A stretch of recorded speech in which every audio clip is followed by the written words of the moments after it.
지난 주말 최악의 유혈 참사가 벌어진 미얀마에선 믿고 싶지 않은 장면들이 계속 나오고 있습니다. 어린 아이들이 주검으로 돌아왔고 군부는 부상자를 산채로 불에 내던지는가 하면 장례식장에서도 총격을 가했습니다. 희생자는 460명에 육박합니다. 김혜미 기자입니다. 동네 뒷골목에서 놀던 13살 소녀는 군부가 쏜 총에 맞아 주검으로 돌아왔습니다.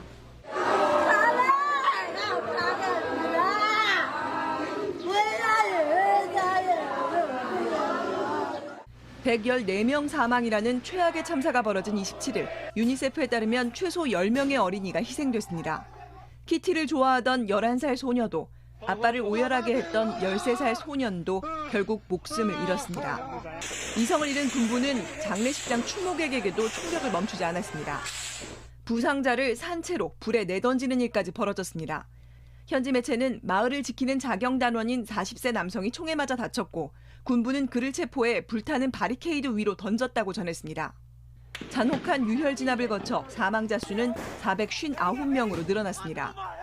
국제 미인 대회에 출전한 미얀마 대표는 눈물로 국제사회의 도움을 거듭 요청했습니다. In my country, Myanmar, why are Jewish be on the stage? There are so many people die. More than 100 people die today. May the world be at peace with Myanmar. 사태는 사실상의 내전으로 번지고 있습니다. 소수민족 무장 반군이 미얀마군 초소를 공격하자 미얀마군은 전투기를 동원해 보복했습니다. 공습이 벌어진 태국 국경 카렌종 마을 주민 3천여 명은 국경을 넘어 대피한 것으로 알려졌습니다. 태국 총리는 미얀마 난민이 쏟아져 들어올 가능성에 대비하고 있다고 밝혔습니다. JTBC 김혜미입니다. 이 미얀마 현장을 좀 더 자세히 전해드리기 위해서 저희는 현지에 있는 시위 참가자와 화상 인터뷰를 했습니다. 병원에서 봉사활동을 했지만 지금은 군부의 눈을 피해 피신 중입니다. 참혹하게 총상을 입은 시신을 마주하고 아침까지만 해도 대화를 나눴던 친구마저 시신으로 만나야 했다고 말했습니다. 김지아 기자입니다. You know, like the upper part of the head is gone by gunshot, and then the brain was coming out of the head. 군부의 무차별적 총격에 희생된 시신은 눈뜨고 보기 어려웠다고 했습니다. Nobody wanted to touch the body, the dead body. I was voluntarily carried that body. 친구의 시신도 마주해야 했습니다. He came into the hospital, and then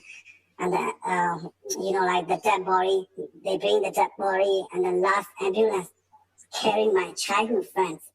그날 아침까지 대화를 나누던 친구였습니다. He was dead in the ambulance. Now people said that he was dead, but I can't believe. 부상자도 속출했습니다.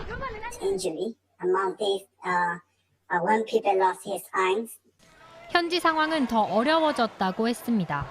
모바일 인터넷 연결도 끊어져 태국 유심칩을 사용해야 하지만 이마저도 구하기 어렵습니다. It's expensive. They purchased the SIM card and sent it to me. That's why I got the SIM card.